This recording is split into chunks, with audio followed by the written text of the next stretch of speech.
अवधूत चिंतन श्री गुरुदेव दत्त श्री स्वामी समर्थ तुम्हा सर्वांचं आपल्या चॅनलमध्ये खूप मनापासून स्वागत आहे। 21 मे 2026 अधिक मासातला गुरुपुष्यामृत योग, जेव्हा गुरुवारी पुष्य नक्षत्र येतं त्या दिवशी गुरुपुष्यामृत योग होतो आणि हेच नक्षत्र म्हणजे हाच गुरुपुष्यामृत योग जर अधिक मासात आला त्याला अनन्यसाधारण महत्त्व आहे। म्हणून ह्या गुरुपुष्यामृत योगावर अतिशय महत्त्वाच्या आपल्याला सेवा करायच्या आहे।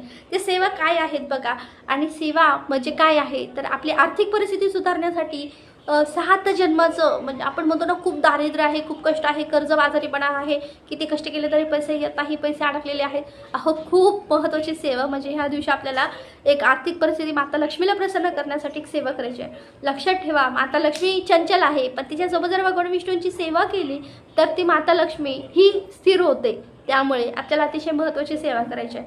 ह्या दिवशी अधिक महिना चालू आहे तर किती सुवर्ण योग आणि एक आपण म्हणतो ना, एक राजयोग म्हणजे काय एवढा मोठा योग आहे ना की ह्या योगावर आपल्याला एक चांदीचं निरंजन सराफाकडून घेऊन यायचं आहे। चांदीचं निरंजन घेऊन आल्यानंतर त्या दिवसापासून आपल्याला तुम्ही ना आता वेळ ठरवायची आहे। संध्याकाळची वेळ ही माता लक्ष्मीची येण्याची वेळ असते, म्हणून संध्याकाळच्या वेळेस आपल्याला तो दिवा, त्या दिव्यामध्ये पहिल्या दिवशी 1 वात लावायची आहे, 1 वात लावायची आहे, दुसऱ्या दिवशी 2 वात लावायची आहे। चांदीच्या निरंजनामध्ये वात कशाची लावायची, फुल वात घ्यायची, ती लावायची आहे। ती कशात, शुद्ध गायच्या तुपाचा दिवा लावायचा आहे। दुसऱ्या दिवशी तसं 2 वाती लावायच्या आहे, तिसऱ्या दिवशी 3, 4, चौथ्या दिवशी 4, 5व्या दिवशी 5, 6व्या दिवशी 6, 7व्या दिवशी 7, 7व्या दिवशी 7, 8व्या दिवशी 8, 9व्या दिवशी 9 आणि 10व्या दिवशी 10, 11व्या दिवशी 11 आणि 12व्या दिवशी 12।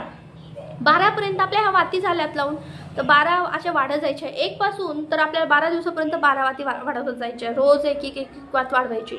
यामध्ये आपल्याला 13व्या दिवशी पुन्हा उतरत्या क्रमाने यायचं, म्हणजे 13व्या दिवशी 12, 14व्या दिवशी पुन्हा आपल्याला 11, 15व्या दिवशी 10, पुन्हा असं आपल्याला उतरत यायचे। ही सेवा 24 दिवसांची असते। यामध्ये मासिक धर्म आला तर ही सेवा दुसऱ्या कुणाला तरी सांगा। जर तुम्ही बाहेरगावी जाणार असाल तर कमीत कमी ही सेवा मधली काही दिवस टाळू देऊ नका, कारण की ही सेवा खूप महत्त्वाची आहे, आर्थिक प्राप्तीसाठी खूप महत्त्वाची आहे।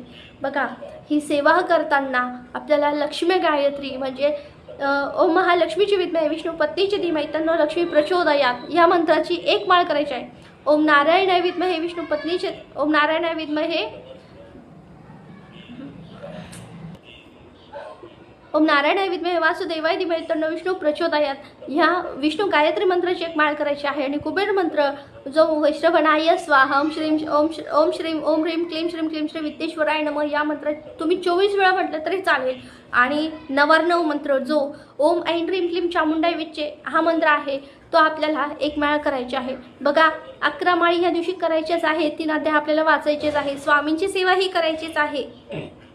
पण ही सेवा जी आहे ती लक्ष्मी प्राप्तीची आहे। संध्याकाळी दिवा लागला की आपल्याला ही सेवा झालीच पाहिजे। त्याच वेळेस 16 वेळा श्रीसूक्त तुम्ही संस्कृत म्हणू शकता, मराठीत म्हणू शकता। संस्कृतमध्ये म्हटलं तर अतिशय उत्तम लक्ष्मी प्राप्तीची अतिशय प्रभावी सेवा आहे, ही म्हणायचीच आहे। हे झाल्यानंतर व्यंकटेश स्तोत्र, व्यंकटेश वासुदेव प्रद्युम्नमित विक्रमः हे व्यंकटेश स्तोत्र संस्कृतमध्ये आपल्याला 1 वेळेस म्हणायचंच आहे। ही सगळी सेवा आपल्याला करायचीच आहे जोपर्यंत तो दिवा चालू आहे तोपर्यंत। जर सपोज तुमची सेवा पूर्ण होत नाही आहे आणि तो दिवा विझू द्यायचा नाही, त्यामध्ये थोडंसं तूप टाकत राहा।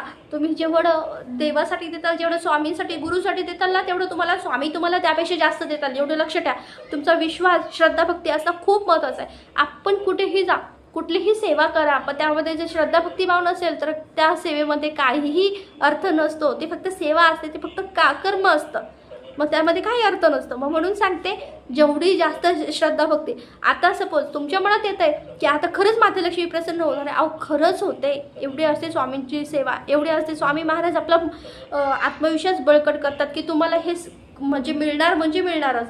म्हणून तुम्हाला एक सांगते, स्वामींच्या सेवेशिवाय कोणतीही सेवा पूर्ण झालेली नाही। आता ही वात पूर्णपणे जळाली असेल तर ठीक आहे, नाही जळाली, ती काजळी राहिली, थोडीशी राहिली, तर ते सगळे एका डबीत भरून ठेवा।